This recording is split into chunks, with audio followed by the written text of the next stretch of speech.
दवा या जहर, ये सवाल सिस्टम से परेशान लोग कर रहे हैं। वो माता पिता पूछ रहे हैं जिनके बच्चे अब इस दुनिया में नहीं हैं। खांसी की दवा उन मासूमों के लिए मौत की दवा बन गई। मौतें होती रहीं और प्रशासन सोता रहा।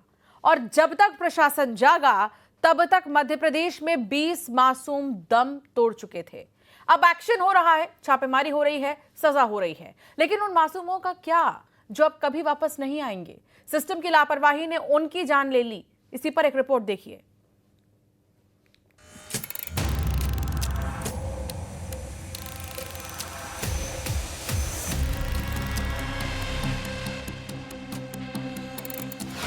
कफ सिरप कांड का असली गुनहगार कौन? मासूमों की मौत के पीछे कौन सी क्रोनोलॉजी? वो कौन किरदार जो मासूमों का बना काल?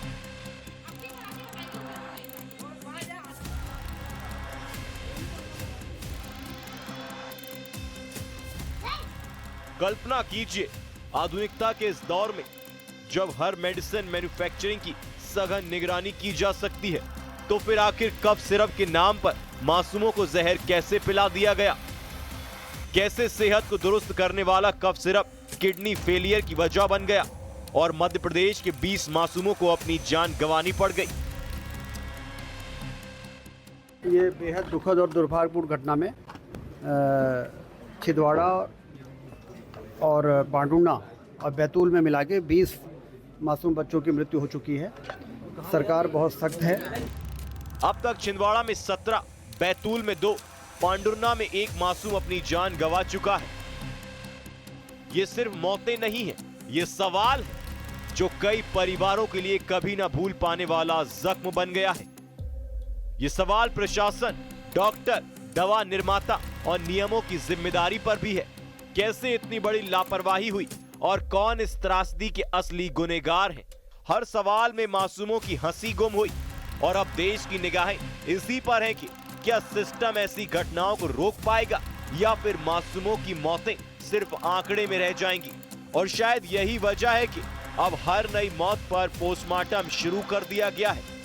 इधर कांग्रेस इन सभी मौतों के लिए सरकार को जिम्मेदार बता रही है। सरकार आंकड़े छुपा रही है और जिस प्रकार से बच्चे, मुझे तो ये भी जानकारी मिली है कि वेंटिलेटर पे बच्चे हैं, तो सरकार आंकड़ों को छुपाने के खेल के अंदर एक एक दिन की घटना घटे, इस हिसाब से सरकार कहीं ना कहीं इस रणनीति पे काम कर रही है। इस बीच डॉक्टर प्रवीण सोनी ने न्यूज 18 पर एक बड़ा खुलासा किया। डॉक्टर प्रवीण सोनी का दावा है कि उन्होंने 100 से ज्यादा बच्चों को यही कफ सिरप लिखा है। मतलब मोर देन 500 पूरे साल की बात कर रहा हूँ मैं, एक महीने में तो नहीं लिखाए जाते। अभी इस महीने में कितने लोगों को लिखा? ये कहना मुश्किल फिर है। भी एक अप्रोक्स कितने मोर देन 100 तो होंगे। 100 बच्चों को ये सिरप लिखा जाता है और इससे ज़्यादा भी हो सकते, कम भी हो सकते, पर ऐसा नहीं कि सभी को प्रॉब्लम आई होगी। ये कहना चाहते, कॉमन बात ये है कि एंटी कोल्ड सिरप तो पहले से भी लिखे जा रहे थे और अलग अलग तरह की कंपनियों के भी लिखे जाते हैं। यानी मौत का आंकड़ा अभी थमेगा नहीं, क्योंकि ये कफ सिरप 100 से ज्यादा बच्चों को दिया गया है, जिसके बाद सिस्टम सवालों के घेरे में खड़ा है। इन मौतों ने उस चेन पर सवाल खड़े किए हैं जो दवाओं को पीड़ितों तक पहुंचाती है। जब यहाँ से इसमें लेवलिंग होना चाहिए था, स्ट्रक्चर होना, दिशा निर्देश होना चाहिए था कि यह 5 साल से कम बच्चों को नहीं दिया जाना चाहिए, तो ये मेजर चूक हुई है यहाँ पे। और कुछ गलती इसमें डॉक्टर से भी चूक हुई है इसमें कि जब सिरप दिया जाना चाहिए था, 5 साल से कम बच्चों को नहीं दिया जाना चाहिए था। जो कार्रवाई होता है नहीं, ये कार्रवाई सफिशिएंट नहीं है। ये तो बहुत बड़ा मुद्दा है, बहुत बड़ा विषय है, बहुत ही दुखद प्रासंगिक घटना है। इसमें अंत तक कार्रवाई होनी चाहिए। मध्य प्रदेश में जहरीले कफ सिरप ने 20 मासूमों की जान ले ली। प्रशासन हर स्तर पर जांच कर रहा है। मेडिकल स्टोर से सैंपल लिए गए हैं और कंपनी के खिलाफ कार्रवाई की जा रही है। सिस्टम और नियमों की चेन पर सवाल खड़े हो चुके हैं। बच्चों की सुरक्षा के लिए अब सख्त कदम उठाने की जरूरत है। यह हादसा सिर्फ लापरवाही का परिणाम नहीं, बल्कि चेतावनी है कि दवा बनाने और डिस्ट्रीब्यूशन में नियमों का पालन हर कीमत पर, इस पर सख्ती होनी चाहिए। दोषियों पर कड़ा एक्शन ही इंसाफ का रास्ता है। Bureau report, news 18।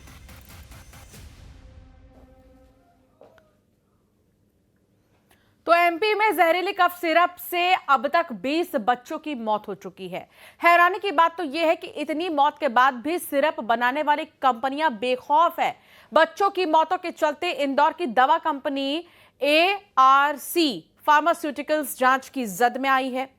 Drug controller general of India यानी कि DCGI के निर्देश पर केंद्र और राज्य की टीमों ने कंपनी का रिस्क बेस्ड इंस्पेक्शन किया था, जिसके बाद रिपोर्ट सामने आई है जिसमें गंभीर खामियों का जिक्र है। रिपोर्ट के मुताबिक कंपनी में गंदे पानी से सिरप तैयार किए जाने और इसे प्लास्टिक के डिब्बों में रखने जैसी गंभीर लापरवाहियां पाई गई हैं, जिसके बाद न्यूज़ 18 की टीम ने ग्राउंड रियलिटी चेक किया तो फार्मा कंपनी के अंदर कई सारी खामियां नजर आईं। तमिलनाडु के श्रीसन कंपनी की तरह फार्मा कंपनी नियमों को दरकिनार कर कफ सिरप बना रही थी। देखिए। Killer cough syrup Coldrif की वजह से छिंदवाड़ा में अब तक 19 मासूम बच्चों की जान जा चुकी है। बावजूद बेखौफ कई सारी फार्मा कंपनियां अभी भी बड़ी लापरवाही से कफ सिरप बना रही हैं।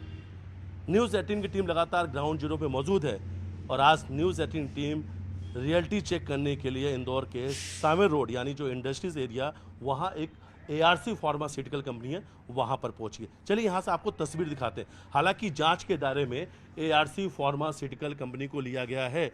जांच रिपोर्ट भी सामने आई है। जांच रिपोर्ट है 89 पेज की और जिसमें लगभग 216 खामियां मिली है और उन 216 खामियों में से 23 अति गंभीर खामियां हैं।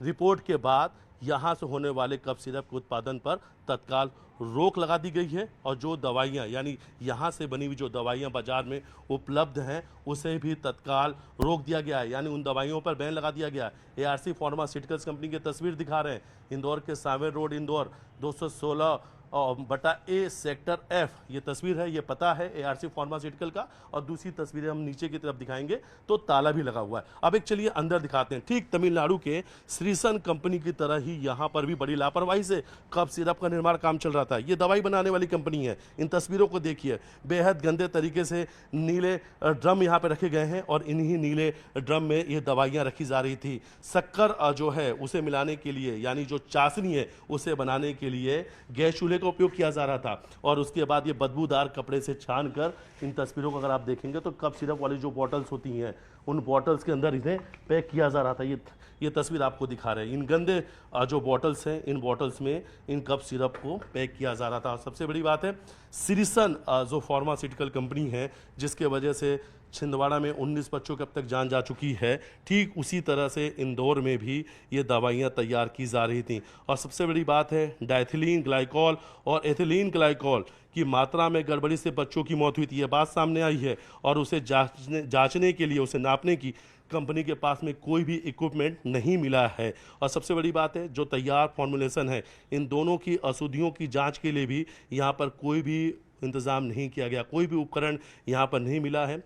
दवाओं के स्टोरेज के लिए तय तापमान भी मेंटेन नहीं मिला। लगभग ये इंस्पेक्शन जो है, लगभग ये जो जांच है वो 3 दिनों तक चली थी। 27 से 29 सितंबर के बीच में ये जांच चली। 5 सदस्यीय टीमों ने ये जांच की और जांच करके 89 पेज की रिपोर्ट कार्ड तैयार की। Drug controller general of India के निर्देश पर यह जांच हुई थी और हालांकि कफ सिरप को लेकर ये निर्देश दिए गए हैं कि रिस्क बेस्ड इंस्पेक्शन जो है उन सभी कंपनियों के किया जाए जहां पर बच्चों के कफ सिरप बनते हैं या जिसका इस्तेमाल बड़े भी करेंगे। कफ सिरप बनाने वाली कंपनियों को लेकर रिस्क बेस्ड इंस्पेक्शन चल रहा है। 3 दिनों की जांच रिपोर्ट में ये बड़ी खामियां सामने आई। हालांकि इन तस्वीरों से आप देख सकते हैं चारों तरफ गंदगी पसरा हुआ है, चारों तरफ गंदगी है और इन गंदगी के बीच में ही कफ सिरप का निर्माण कार्य चल रहा था। श्रीसन की तरह ही जहरीला कफ सिरप बनाने की बात सामने आ रही। हालांकि 89 पेज की रिपोर्ट कार्ड में इन सब बातों का जिक्र है। रियलिटी चेक में न्यूज़ 18 की रियल रियलिटी चेक में, ग्राउंड रियलिटी चेक रिपोर्ट में ये बड़ी खामी, ये बड़ी लापरवाही एआरसी फार्मास्यूटिकल कंपनी के अंदर मिली। हम यहाँ पर मौजूद हैं, एक एक तस्वीर अपने दर्शकों तक पहुँचा रहे हैं। हालांकि ड्रग इंस्पेक्टर का कहना है कि जो भी रिपोर्ट कार्ड सामने आई है उसके आधार पर कार्रवाई की जा रही है, लेकिन उत्पादन पर तत्काल रोक लगा दिया गया। जो भी दवाइयाँ इस वक्त शहर के अंदर मौजूद है, सिर्फ इंदौर नहीं, या अलग अलग राज्यों तक पहुंची, तत्काल उसे रोका जा रहा है। लेकिन सबसे बड़ी बात एक और सामने आई है कि एक और दवाई इसी कंपनी से बनी हुई जो दवाई है डी-फ्रास्ट, जो नाम सामने आ रहा है, वो छिंदवाड़ा के एक दुकान से यानी मेडिकल स्टोर से वो दवाई जब्त की गई है। ये बड़ी जानकारी सामने आई है। अब सभी जगह से इन दवाइयों को जब्त किया जा रहा है, सैंपल लिए जा रहे हैं, जांच कराई जा रही है। लेकिन ऐसी कई सारी कंपनियां हैं जो बेखौफ जहरीले कफ सिरप बना रहे हैं, लोगों की जान के साथ खिलवाड़ कर रहे हैं। वीडियो जर्नलिस्ट डला साथ मिथिलेश गुप्ता, न्यूज़ 18 इंदौर। और हमारे साथ ज्यादा जानकारी देंगे शिवकांत आचार्य, हमारे साथ जुड़ गए हैं। शिवकांत, क्या हालात भोपाल में?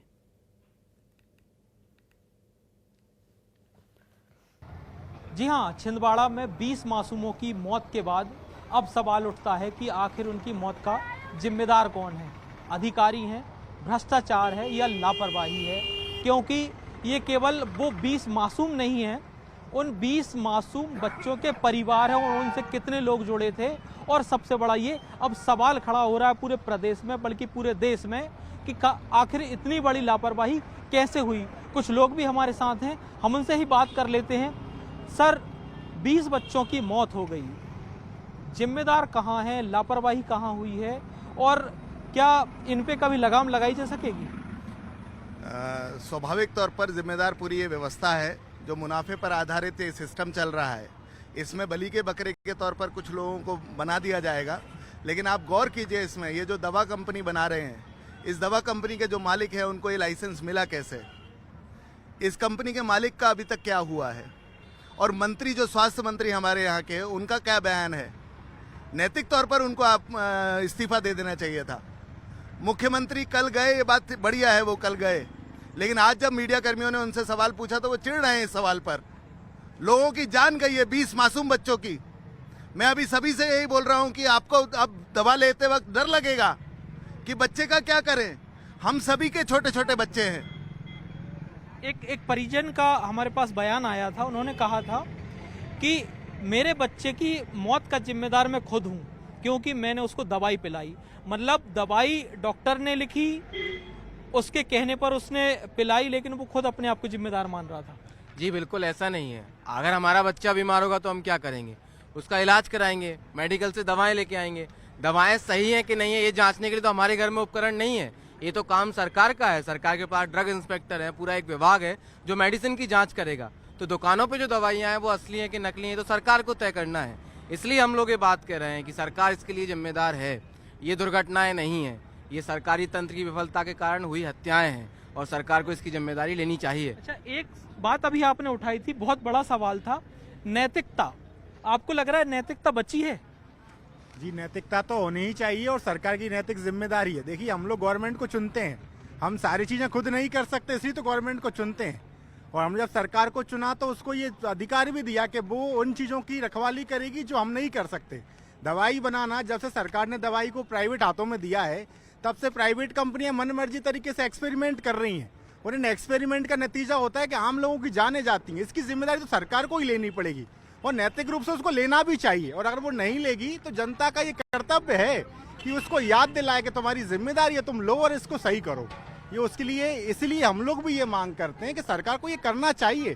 तुरंत जो कंपनी का मालिक है जिसने इस दवाई को बनाया उस पर तुरंत कार्रवाई होना चाहिए। दूसरा, ऐसी तमाम कंपनियों को चेक करना चाहिए कि ऐसे कौन कौन है जो ऐसी चीजें कर रहे हैं, क्योंकि दवाइयां एक बार। जी, बहुत शुक्रिया।